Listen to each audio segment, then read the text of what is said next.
বাক্সা কাৰাগাৰৰ সন্মুখত যি ঘটনা সংঘটিত হ'ল তাৰ পৰিপ্ৰেক্ষিতত এই ঘটনাৰ লগত জড়িত কেইবাজনো ব্যক্তিক ৰাজ্যৰ আৰক্ষী প্ৰশাসনে চিনাক্ত কৰিছে। ভিডিঅ'ৰ জৰিয়তে তেওঁলোকৰ আইডেন্টিফিকেশ্যনৰ প্ৰক্ৰিয়া চলি আছে।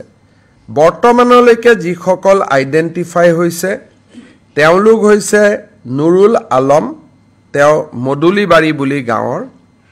দ্বিতীয়তে মহিদুল ইছলাম, তেওঁ all Bodoland minority students union, যাক সৰুকৈ আমি ABMCU বুলি কওঁ, তেওঁ ABMCUৰ কাৰ্যকৰ্তা।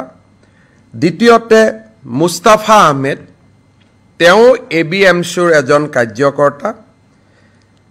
ওচৰতে জেলৰ কাষতে দীঘলটঙা বুলি এখন গাঁও আছে, সেই দীঘলটঙা গাঁৱৰ নিবাসী শিৱজন আলী। তাৰপিছত দীঘলটঙা গাঁৱৰে শহীদুল। আৰু এজন ব্যক্তিক গ্ৰেপ্তাৰ কৰা হৈছে আহেলা মিয়া, বৰ্তমান তেওঁ ভোটাৰ হৈ আছে, অৰ্থাৎ তেওঁ সন্দেহযুক্ত বিদেশী। ট্ৰিব্যুনেলত তেওঁৰ কেছ চলি আছে। ৰমিজ আলী, তেওঁক গ্ৰেপ্তাৰ কৰা হৈছে। আৰু 8 নম্বৰ অভিযোগকাৰী হ'ল আছিক। আৰু 9 নম্বৰজন হৈছে হৰে কৃষ্ণ পাঠক। হৰে কৃষ্ণ পাঠক পূৰ্বৰ আছুৰ সদস্য আছিলে, এতিয়া তেওঁ তাৰে এজন কা আন্দোলনৰ সময়ত তেওঁক আছুৰ পৰা খুব সম্ভৱ বহিষ্কাৰ কৰা হৈছিলে। হৰে কৃষ্ণ পাঠক, এই 9 গৰাকী ব্যক্তিৰ নাম পোহৰলৈ আহিছে আৰু চৰকাৰে ভিডিঅ' ফুটেজৰ জৰিয়তে আৰু এই ঘটনাৰ লগত জড়িত ব্যক্তিসকলক চিনাক্তকৰণৰ প্ৰক্ৰিয়া চলাই আছে। হয়তো অহা কালি পৰহি আৰু অভিযুক্তৰ নাম পোৱা যাব। ৰাতিপুৱা মন্ত্ৰী ৰঞ্জিত দাসক মই এইমছলৈকে পঠাইছিলোঁ। যোৱাকালিৰ ঘটনাৰ লগত 2জন লোক এইমছত, 2জন যুৱক এইমছত চিকিৎসাধীন হৈ আছিলে।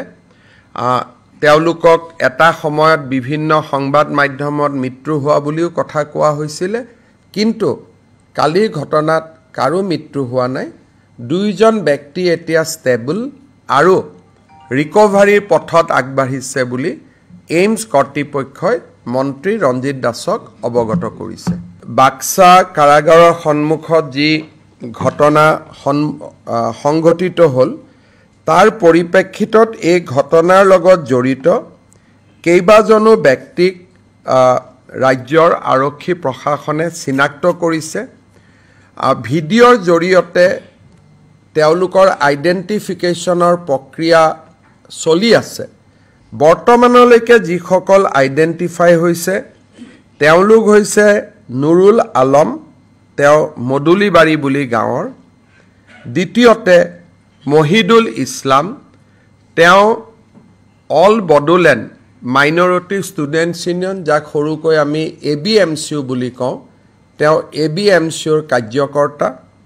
দ্বিতীয়তে মুস্তাফা আহমেদ, তেওঁ ABMCUৰ এজন কাৰ্যকৰ্তা। ওচৰতে জেলৰ কাষতে দীঘলটঙা বুলি এখন গাঁও আছে, সেই দীঘলটঙা গাঁৱৰ নিবাসী শিৱজন আলী। তাৰপিছত দীঘলটঙা গাঁৱৰে শহীদুল। আৰু এজন ব্যক্তিক গ্ৰেপ্তাৰ কৰা হৈছে আহেলা মিয়া, বৰ্তমান তেওঁ ভোটাৰ হৈ আছে, অৰ্থাৎ তেওঁ সন্দেহযুক্ত বিদেশী। ট্ৰিব্যুনেলত তেওঁৰ কেছ চলি আছে। ৰমিজ আলী, তেওঁক গ্ৰেপ্তাৰ কৰা হৈছে। আৰু 8 নম্বৰ অভিযোগকাৰী হ'ল আছিক। আৰু 9 নম্বৰজন হৈছে হৰে কৃষ্ণ পাঠক। হৰে কৃষ্ণ পাঠক পূৰ্বৰ আছুৰ সদস্য আছিলে, এতিয়া তেওঁ তাৰে এজন কা আন্দোলনৰ সময়ত তেওঁক আছুৰ পৰা খুব সম্ভৱ বহিষ্কাৰ কৰা হৈছিলে। হৰে কৃষ্ণ পাঠক, এই 9 গৰাকী ব্যক্তিৰ নাম পোহৰলৈ আহিছে আৰু চৰকাৰে ভিডিঅ' ফুটেজৰ জৰিয়তে আৰু এই ঘটনাৰ লগত জড়িত ব্যক্তিসকলক চিনাক্তকৰণৰ প্ৰক্ৰিয়া চলাই আছে। হয়তো অহা কালি পৰহি আৰু অভিযুক্তৰ নাম পোৱা যাব। ৰাতিপুৱা মন্ত্ৰী ৰঞ্জিত দাসক মই এইমছলৈকে পঠাইছিলোঁ। যোৱাকালিৰ ঘটনাৰ লগত দুজন লোক এইমছত, দুজন যুৱক এইমছত চিকিৎসাধীন হৈ আছিলে। তেওঁলোকক এটা সময়ত বিভিন্ন সংবাদ মাধ্যমত মৃত্যু হোৱা বুলিও কথা কোৱা হৈছিলে, কিন্তু কালিৰ ঘটনাত কাৰো মৃত্যু হোৱা নাই। দুইজন ব্যক্তি এতিয়া ষ্টেবল আৰু ৰিকভাৰীৰ পথত আগবাঢ়িছে বুলি এইমছ কৰ্তৃপক্ষই মন্ত্ৰী ৰঞ্জিত দাসক অৱগত কৰিছে।